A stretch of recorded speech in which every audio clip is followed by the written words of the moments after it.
ആഹാ, രാവിലെ തുടങ്ങി കൂട്ടാനും കുറയ്ക്കാനും.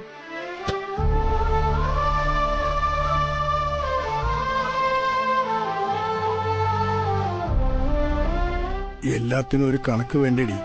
സഞ്ജു അഖിലും സച്ചിയുടെ വീട്ടുകാരും ചേർന്ന് ഈ വിവാഹം നടത്തിയെങ്കിലും ചിലവായതിന്റെ കുറച്ചെങ്കിലും നമ്മൾ തിരിച്ചു കൊടുക്കണ്ടേ? അതിനിപ്പോ നമ്മുടെ ട്രഷറിയിൽ കുറച്ച് പണം കിടപ്പുണ്ട്. അതൊന്നും ആവില്ല എന്ന് എനിക്കറിയാം. എങ്കിലും കുറച്ചൊക്കെ കൊടുക്കാനാവും.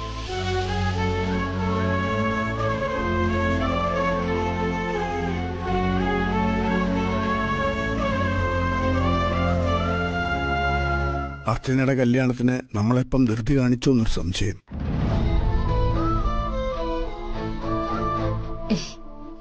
ധൃതിയൊന്നുമല്ല. നമ്മൾ പ്രതീക്ഷിക്കാതെ ഇത്രയും വലിയൊരു ബന്ധം വന്നപ്പോ എങ്ങനെയെങ്കിലും അതൊന്ന് നടത്താൻ വേണ്ടി നമ്മളെ കൊണ്ടാവും വിധം നമ്മളൊന്ന് ശ്രമിച്ചു. അത്രയല്ലേ ഉള്ളൂ. പിന്നെ സച്ചിയുടെ വീട്ടുകാരുടെ കൂടെ കാരുണ്യം കൊണ്ടാ ഇത്രയെല്ലാം നടന്നത്. ആ കാരുണ്യം നമ്മുടെ കഴിവുകേടുകൂടിയല്ലേ കമലേ? വലിയ രീതിയിൽ സ്വപ്നതുല്യമായി എല്ലാം നടന്നു സന്തോഷിക്കുമ്പോഴും ഒരച്ഛനെന്ന നിലയിൽ ഞാൻ തികഞ്ഞൊരു പരാജയമാണെന്ന് കൂടി അതിനൊരർത്ഥമുണ്ട്.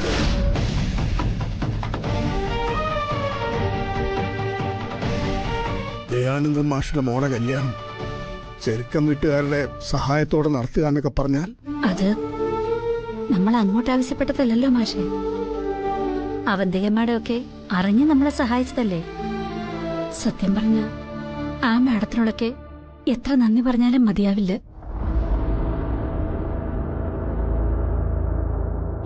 വയ്യാത്ത നമ്മുടെ മോളെ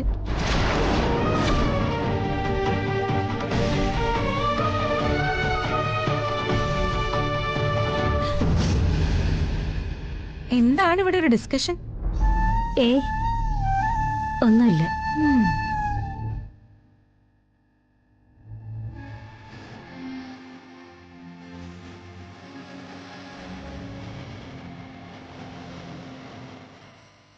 കമലമ്മയുടെ കണ്ണൊക്കെ നിറഞ്ഞിരിപ്പുണ്ടല്ലോ. അപ്പൊ പിന്നെ അർച്ചന ചേച്ചിയുടെ കാര്യമാവും, എനിക്ക് ഉറപ്പാം.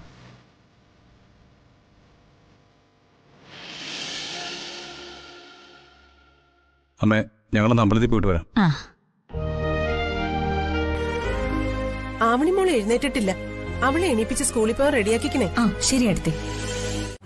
സച്ചിയടാ, ഈ ലുക്കൊക്കെ നമ്മളങ്ങ് പൊളിച്ചടുക്കും കേട്ടോ. എന്തിന്? എനിക്ക് ഈ ലുക്ക് തന്നെ മതിയല്ല. കൂടുതൽ ആർഭാടങ്ങളൊന്നും വേണ്ട. എന്താ ഏട്ടാ ഇത്? ഈ കോലത്തിലാണോ പാർട്ടിയിൽ പങ്കെടുക്കുന്നത്? ആൾക്കാർ എന്ത് വിചാരിക്കും? അതൊന്നും ശരിയാവില്ല സച്ചേട്ടാ. ഇത് ഏട്ടത്തിക്കും ബാധക കേട്ടോ. ഈ ഡ്രസ്സൊക്കെ ഒന്ന് മാറ്റണം, നല്ല ആഭരണങ്ങൾ ഇടണം. അതൊന്നും വേണ്ട സ്നേഹ, നമ്മള് വളരെ സിമ്പിളായി പോയാ പോരെ. ആഹാ, അപ്പൊ രണ്ടുപേരും കൂടി ഒന്നിച്ച് തീരുമാനിച്ചാണോ? കൊള്ളാലോ. അല്ല, നിങ്ങളിവിടെ വർത്താനം പറഞ്ഞോണ്ട് നിക്കാണോ? ദേ, അച്ഛനവിടെ കാറി കയറിയിരിക്കുക. ഈ കോലത്തിലെ രണ്ടുപേരും പാർട്ടിയിൽ പങ്കെടുക്കണു എന്നുള്ള വാശിയിലെ അവര്. ഏട്ടത്തെങ്കിലും ഒന്ന് പറ. അതിനാണോ നമ്മൾ ഇത്രയും കാശ് ചെലവാക്കി ആർഭാടമായി ഇങ്ങനെ പാർട്ടി നടത്തുന്നത്? എന്താ സച്ചി ഇങ്ങനെ? നമ്മുടെ അന്തസ്സിന് ചേർന്ന രീതിയില് നിങ്ങൾ രണ്ടുപേരും റിസപ്ഷൻ ഗ്രാൻഡായി നിക്കണം. ഒരുപാട് ആർഭാടമൊന്നും വേണ്ടെന്നല്ലേ ഞാൻ പറഞ്ഞോളൂ. അതൊക്കെ എങ്ങനെ വേണമെന്ന് ഞങ്ങൾ തീരുമാനിച്ചിട്ടുണ്ട്. സച്ചിയേട്ടാ, എല്ലാ ഏർപ്പാടും ഞാൻ അവിടെ ചെയ്തിട്ടുണ്ട്. കോസ്റ്റ്യൂമറും ഹെയർ സ്റ്റൈലറും മേക്കപ്പും എല്ലാം അവിടെ സെറ്റാണ്. രണ്ടുപേരും സ്റ്റാർ പോലെ തിളങ്ങണം. ആൾക്കാര് കണ്ടങ്ങ് അസൂയപ്പെടട്ടെ. ദേ, അധിക സമയം ചിന്തിച്ചിവിടെ നിൽക്കണ്ട. ഗസ്റ്റ് വരുന്നതിന് മുമ്പ് നമുക്ക് അവിടെ എത്തണം. വാ സച്ചിയേട്ടാ, വാ. എടുത്തി വാ.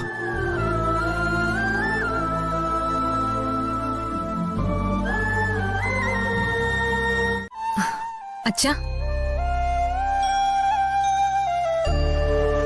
എന്താച്ചാ ഡ്രസ്സ് പോലും മാറാതെ ഇങ്ങനെ ആലോചിച്ചിരിക്കുന്നെ? അനക്ക പോയതിന്റെ വിഷമാണോ? അവള് പാർട്ടിയുടെ ഇടയിൽ വിളിച്ചിരുന്നു. അവക്ക് പങ്കെടുക്കാൻ കഴിയാത്തതിൽ ഭയങ്കര വിഷമം. സാരമില്ല, അതിലും വലുതല്ലേ അഡ്മിഷൻ. ഇന്റർവ്യൂ കഴിയട്ടെ, കിട്ടുമോ നോക്കാം.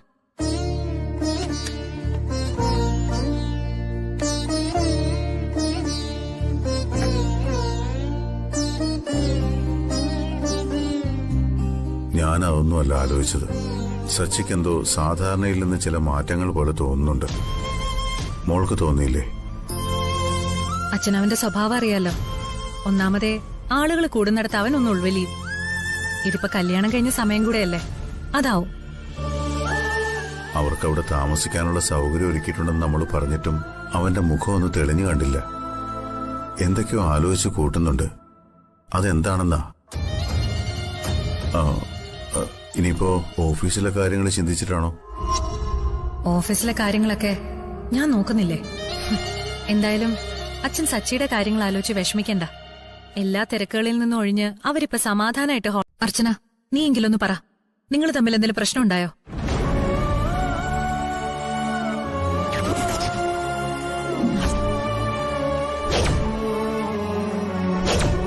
അതോ മറ്റാരെങ്കിലും ആയിട്ട്? ഇല്ലടത്തെ, ഒന്നുമില്ല. സച്ചേട്ടൻ പോവാന്ന് പറഞ്ഞു, അത്രേ ഉള്ളൂ. എന്തു പറ്റി സച്ചേട്ടാ? ഹോട്ടലിൽ വല്ല പ്രശ്നം? അതാണിപ്പോ പറഞ്ഞത്. എനിക്ക് വരണമെന്ന് തോന്നി, ഞാൻ വന്നു. അതിത്ര കുഴപ്പമാണോ? അതാണ് സച്ചേട്ടൻ. സച്ചേട്ടൻ എവിടെ കിടന്നാലും ഉറക്കം വരും. ഏത് രാജകീയ റിസോർട്ടിൽ കിടന്നാലും സച്ചേട്ടന് പറ്റൂല. അത് ശരിയാ. ബിസിനസ് മീറ്റിംഗിന് പോയാലും വന്നെത്താൻ കഴിയെങ്കിൽ സച്ചേട്ടൻ വീടെത്തിയിരിക്കും. അല്ലേ ഏട്ടത്തി? അതെ. ഹോം സിക്നെസ് ഒരു ബിസിനസ് മാഗ്നറ്റിന് ചേർന്നതല്ല. ഏട്ടത്തി, എങ്ങനെയുണ്ടായിരുന്നു നമ്മുടെ മൊത്തം പാർട്ടിയുടെ ആസൂത്രണം? പൊളിച്ചില്ലേ? അതിന്റെ മൊത്തം ക്രെഡിറ്റ് സന്ദീപേട്ടനാ. പാവം എത്രമാത്രം കഷ്ടപ്പെട്ടു എന്നറിയോ? എല്ലാരും കൂടെ ഒരു വലിയ താങ്ക്സ് പറയേണ്ടതാ സന്ദീപേട്ടനോട്, അല്ലേ സച്ചേട്ടാ? എന്റെ ഏട്ടന്റെ പാർട്ടിക്ക് എന്നോട് എന്തിനാ താങ്ക്സ് പറയുന്നത്? അതെന്റെ കടമയല്ലേ? പിന്നല്ലാതെ. നാളെ സന്ദീപിന്റെ കല്യാണത്തിന് സച്ചി വേണ്ട കാര്യങ്ങൾ ചെയ്യാൻ. സന്ദീപേ, പാർട്ടിയുടെ സെറ്റിൽമെന്റ് ഒക്കെ നാളെ തന്നെ പ്രോപ്പറായി അക്കൗണ്ട് ചെയ്യണം. എനിക്കതിന്റെ കണക്കുകൾ കിട്ടണം. നാളെയോ? എത്ര ദിവസമായി ഞാൻ മര്യാദയ്ക്കൊന്ന് ഉറങ്ങിയിട്ട്. ഇന്ന് കിടന്ന് നല്ലപോലെ ഉറങ്ങാന്ന് വെച്ചതാ. ഏട്ടൻ കൊണ്ട് ഞാൻ തോറ്റു. അതൊക്കെ എന്ത് അക്കൗണ്ട് ചെയ്യാനാ സച്ചി? നമ്മുടെ സന്തോഷ കണക്കിൽ കിടന്നോട്ടെ. അതല്ല അച്ഛാ, പണവും ചെലവും അക്കൗണ്ട് ചെയ്യപ്പെടണം. അതെന്താണെങ്കിലും. ഈവൻ ജീവിതത്തിലെ സന്തോഷവും സങ്കടവും ലാഭവും നഷ്ടവും ഒക്കെ ഒരു കണക്കാ. എല്ലാവർക്കും അത് മനസ്സിലാവണമെന്നില്ല.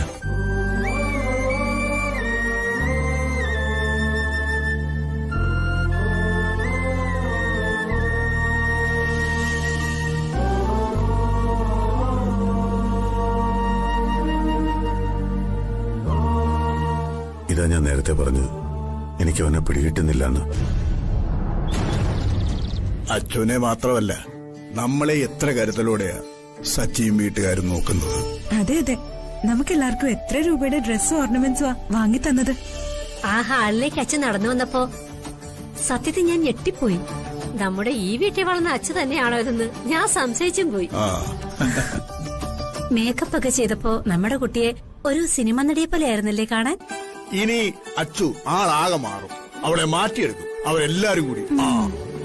അച്ചുവിന് സച്ചിയെ പോലെ ഒരാളെ നമ്മൾ വിചാരിച്ചാ കണ്ടെത്താൻ കഴിയുമായിരുന്നില്ല.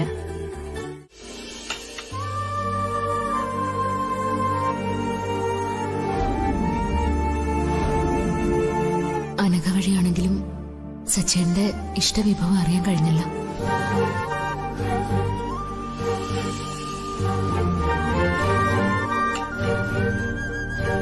ഞാൻ ഒഴിച്ചു തരായിരുന്നല്ലോ. അയ്യോ, നോക്കട്ടെ. വേണ്ട, സാരമില്ല.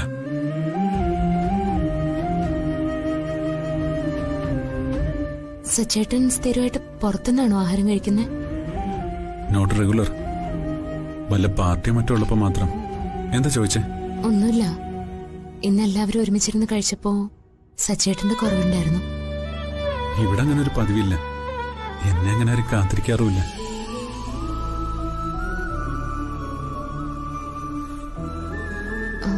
സ്നേഹയ്ക്ക് നാളെ മുതല് ഞാൻ പാചകം ചെയ്യണമെന്ന് ആഗ്രഹം. എന്തെങ്കിലും സ്പെഷ്യൽ വേണമെന്ന്. കോളേജിൽ കൊണ്ടുപോയി കൂട്ടുകാർക്കൊക്കെ ഏട്ടത്തിയമ്മയുടെ സ്പെഷ്യലാണെന്ന് പറഞ്ഞു കൊടുക്കണമെന്ന്. സച്ചേട്ടൻ മറുപടി ഒന്നും പറഞ്ഞില്ല. നാളെ രാവിലെ നേരത്തെ റെഡിയാവണം. ഒന്ന് പുറത്തു പോകണം. ഔട്ടിങ്ങിന് പോവാണോ? അല്ല, വക്കീലിനെ കാണാൻ.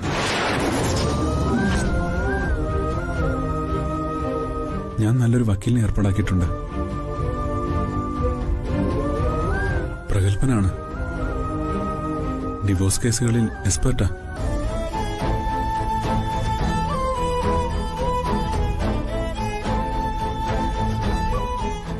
അധികം നീട്ടിക്കൊണ്ടു പോകണ്ട. ശരിയാ, അധികം നീട്ടണ്ട. അറക്കാൻ നിർത്തിയിരിക്കുന്ന മാടിന്റെ അവസ്ഥയാ എന്റെ. ദിവസങ്ങൾ എണ്ണി എണ്ണി കഴിയണ്ടല്ലോ. ഞാൻ എന്റെ ഭാഗം വ്യക്തമായി തനിക്ക് പറഞ്ഞു തന്നില്ലേ? മനസ്സിലായി സച്ചേട്ടാ, ഞാൻ എതിരൊന്നും പറഞ്ഞില്ലല്ലോ. ഇത് നമ്മൾ മാത്രം അറിയുന്ന കാര്യമാണ്. എനിക്കും തനിക്കും മാത്രം അറിയാം.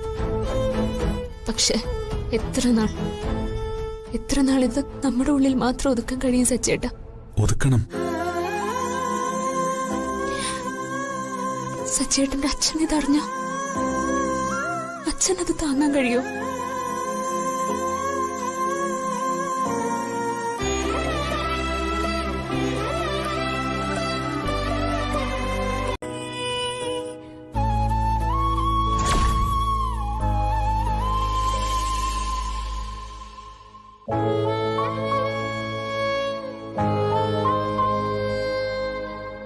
ഏട്ടത്തി, അർച്ചനേട്ടത്തി എങ്ങോട്ടാ? കറങ്ങാൻ പോവാണോ? അങ്ങനൊന്നുമില്ല, സച്ചേട്ടൻ വിളിച്ചു. സച്ചേട്ടൻ ഇപ്പൊ മര്യാദയ്ക്ക് കമ്പനിയിൽ പോലും പോകുന്നില്ലെന്ന ആൾക്കാര് പറയുന്നത്.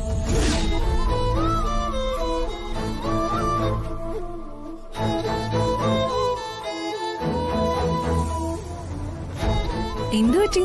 കരയുന്നോ? ഏയ് ഇല്ലല്ലോ. അല്ല, കരഞ്ഞു. മുഖം കണ്ടാൽ അറിയാം. എന്തിനാ കള്ളം പറയുന്നേ? ഏയ് ഇല്ല, നിനക്ക് തോന്നുന്നതാ. ഞാനെന്തിനാ കരയുന്നേ? എന്നാ പിന്നെ സന്തോഷ കണ്ണീരായിരിക്കും. ഇതുപോലൊരു സൗഭാഗ്യം ഏട്ടത്തിക്ക് സ്വപ്നം പോലും കാണാൻ കഴിയില്ലല്ലോ. ശരിയാ. പക്ഷേ ഏട്ടത്തിയുടെ കരഞ്ഞു ചീർത്ത മുഖം ഒരു ഭംഗിയില്ല. അതുപോലെ ആകെ ഒരു ഡൾനെസ് ഫീൽ ചെയ്യുന്നുണ്ട്. ആണോ? സച്ചേട്ടനെ പോലെ ഒരു ബിസിനസ് ടൈക്കൂണിന്റെ ഭാര്യ ഔട്ടിങ്ങിന് പോകുമ്പോ അതിന്റേതായ സ്റ്റേറ്റസ് കീപ്പ് ചെയ്യണം. ഇതുപോലെ പോകരുത്. വെറുതെ ഒരുങ്ങിയതുകൊണ്ട് അതല്ല ഏട്ടത്തി. പഴമക്കാര് പറയുന്ന പോലെ മുഖം മനസ്സിന്റെ കണ്ണാടിയല്ലേ. എത്ര കള്ളം പറഞ്ഞാലും മനസ്സിലുള്ളതേ മുഖത്ത് വരും. അത് ടവല് കൊണ്ട് തുടച്ചാ മാറില്ല.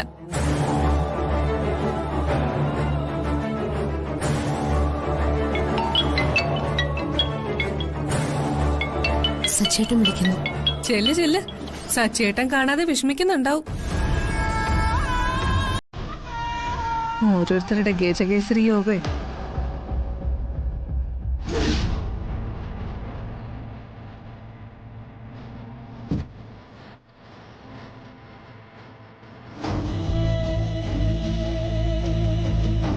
അച്ഛൻ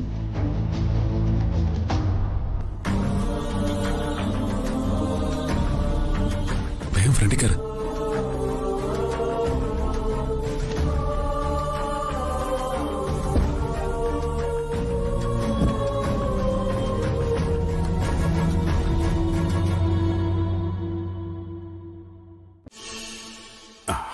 കല്യാണം കഴിഞ്ഞിട്ട് അവിടെ വരെ ഒന്ന് വരാൻ സച്ചിക്ക് ഇതുവരെ നേരം കിട്ടിയില്ല. അത് ക്ഷണിക്കാനാ ഞങ്ങളിപ്പോ വന്നത് തന്നെ. അതിന് ഇവിടെ വന്ന് ക്ഷണിക്കേണ്ട കാര്യമൊന്നുമില്ല. രണ്ടുപേരും കൂടി ഒരു ദിവസം വീട്ടിലേക്ക് വരണം.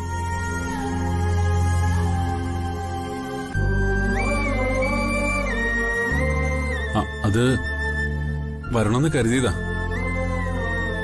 തിരക്ക് കഴിഞ്ഞ് പോയാ മതിയെന്ന് ഞാനാ സച്ചേട്ടനോട് പറഞ്ഞേ.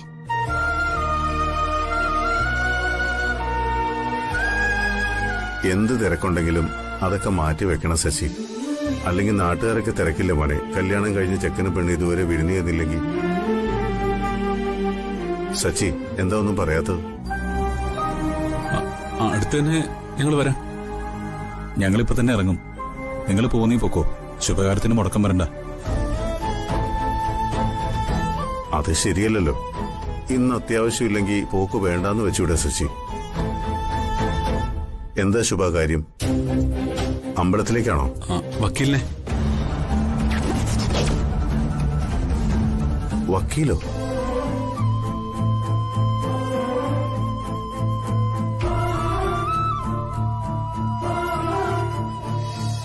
അല്ല, ക്ഷേത്രത്തിലേക്ക്. ഓ, അതെ അച്ഛാ, ക്ഷേത്രത്തിൽ പോണം. വരുന്ന വഴി കമ്പനി വക്കീലിനെ മറ്റോ കാണാന്ന് പറഞ്ഞു.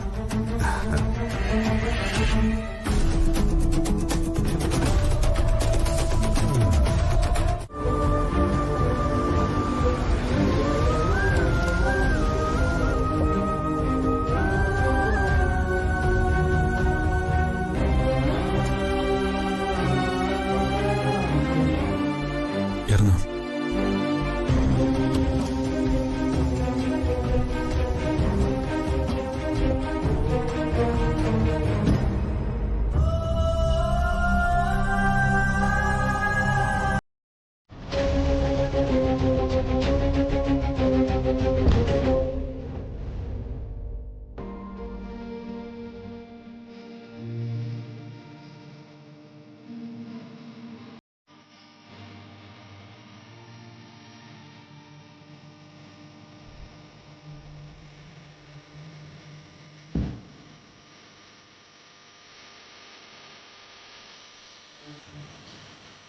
ഇറങ്ങുന്നില്ലേ?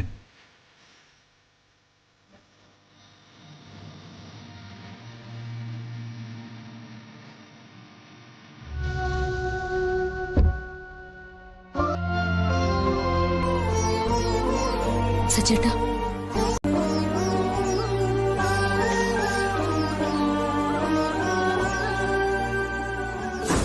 ആ ദാ മാഡം എത്തി.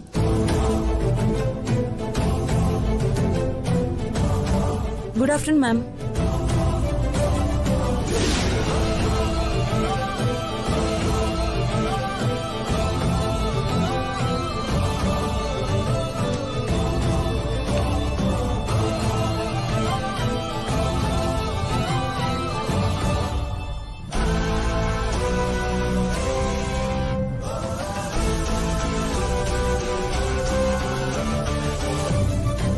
നിങ്ങൾ മാഡം വിളിക്കുന്നുണ്ട്.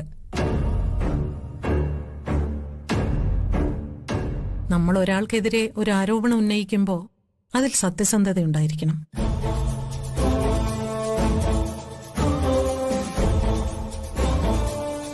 സ്ത്രീകൾക്ക് പരിഗണന കൂടുതലാണെന്ന് കരുതി ആണുങ്ങൾക്കെതിരെ എന്തും ഫ്രെയിം ചെയ്യാമെന്ന് കരുതരുത്.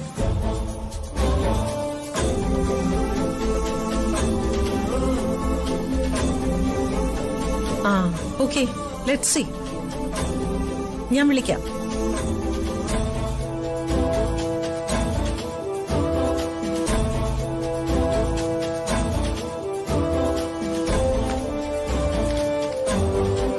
Good afternoon ma'am. താലി കെട്ടാൻ നേരത്തും ഇത്രയും ദൂരത്താണോ നിങ്ങൾ ഇരുന്നത്? മനസ്സിലായില്ല മാഡം. അല്ല, ഇത്രയും അകന്നിരിക്കുന്നത് കൊണ്ട് ചോദിച്ചതാ. അത്രമാത്രം നിങ്ങൾ അകന്നു എന്ന് സാരം അല്ലേ? നിങ്ങൾ ഡിവോഴ്സിന് വേണ്ടി മാത്രം വിവാഹം കഴിച്ചവരാണോ? വെറുതെ ഒരു തമാശയ്ക്ക്?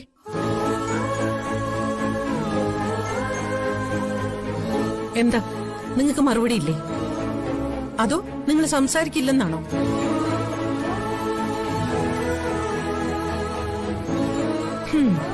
ശരി, നിങ്ങൾ തമ്മിൽ പോലും സംസാരിക്കാറില്ലേ?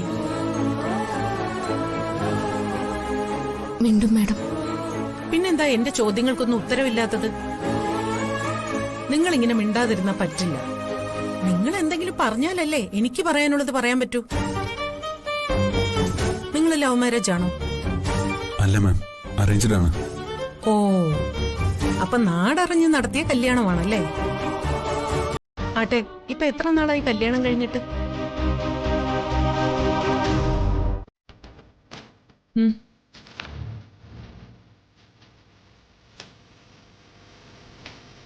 ഇരിക്കൂ.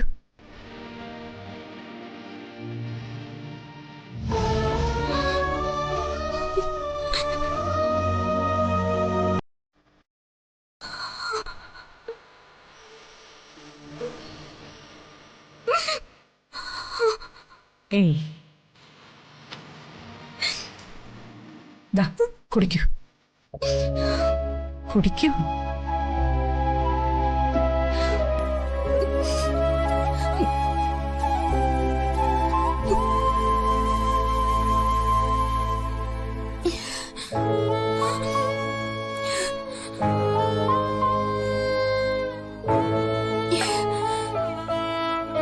സച്ചി എന്നോട് കുറച്ച് കാര്യങ്ങൾ പറഞ്ഞു. കുട്ടിക്ക് എന്താ പറയാനുള്ളത്? എന്താ പറയണ്ടേന്നൊന്നും എനിക്കറിയില്ല.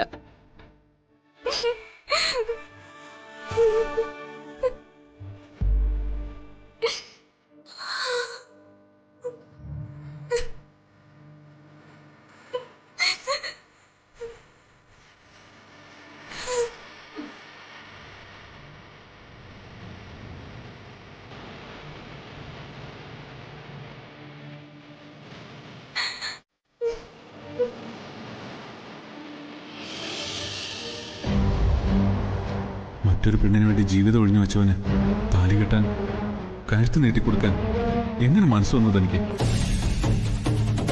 പക്ഷെ എനിക്ക് കുറ്റബോധം തോന്നുന്നില്ല. കാരണം ഞാനെല്ലാം തന്നോട് തുറന്നു പറഞ്ഞതാ, അല്ലേ?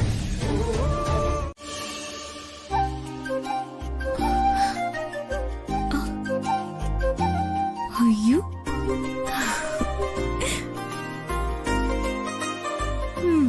ചേച്ചിയുടെ ഭാഗ്യം തന്നെ. എന്തൊക്കെ സൗകര്യങ്ങളാ.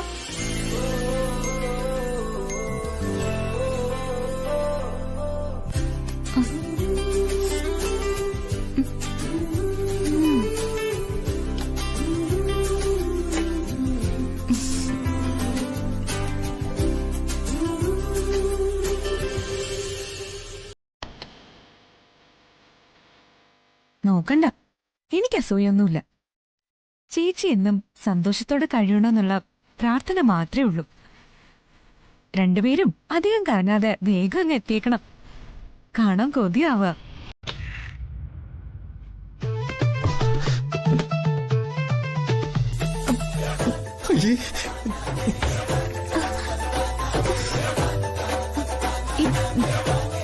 ഇത് ചേച്ചിയുടെ മുറി ആയതുകൊണ്ട് വന്നതാ. ഇത് ചേച്ചിയുടെ മുറി തന്നെയാ. ഞാനും മാറി കയറിയതാ. എന്റെ റൂമിലെ ഷവർ കേടായി പോയി. ഞാൻ ചേച്ചി വരുമ്പോ ഒരു സർപ്രൈസ് കൊടുക്കാന്ന് കരുതി കയറിയതാ. സർപ്രൈസ് കിട്ടിയത് എനിക്കായി പോയല്ലോ. താനിരുന്നോ, അവരിപ്പോ വരും. സാരല്ല, ഞാൻ അവരെത്തിയിട്ട് വന്നോളാം. പോയാ അയ്യേ,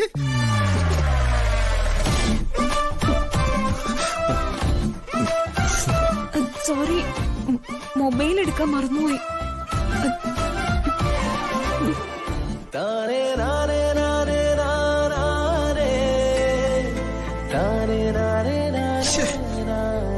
ഞാൻ എപ്പോ കുളിച്ചിറങ്ങുന്നോ അപ്പഴേ അവൾക്ക് വരാൻ നേരമുള്ളൂ. അയ്യേ, നാണക്കേട്. സന്ദീപ് എന്ത് കരുതി കാണുമാവോ? എന്തായാലും ഒന്ന് തീരുമാനിച്ചു. ഇനി ആരുടെ മുറയിലും അനുവാദമില്ലാതെ കേറൂല. മാനം പോയല്ലോ സന്ദീപേ. അല്ലെങ്കിൽ തന്നെ ഇനി എന്ത് മാനം പോവാനാ? തുണി കൊടുക്കാന്നല്ലോ നിന്നത്.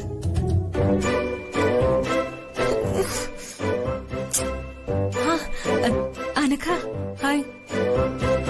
എന്താ ഇവിടെ? ചേച്ചി ഒന്ന് കാണുമായിരുന്നു. അതിന് അവരിവിടെ ഇല്ലല്ലോ. രണ്ടുപേരും കൂടെ കറങ്ങാൻ പോയതാ. വിളിച്ചില്ലായിരുന്നോ? വിളിച്ചു, വരാന്ന് പറഞ്ഞു.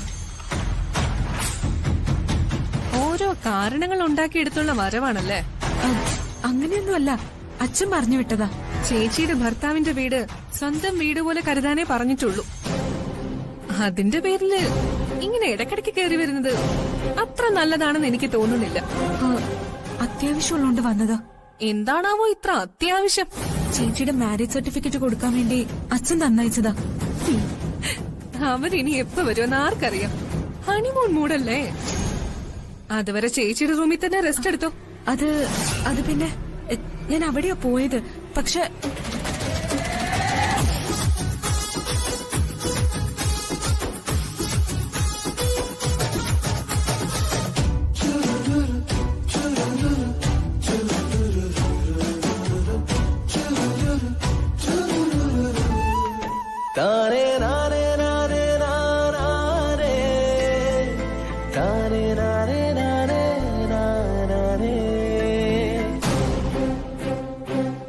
ഇവർക്ക് എന്താ സംഭവിച്ചത്?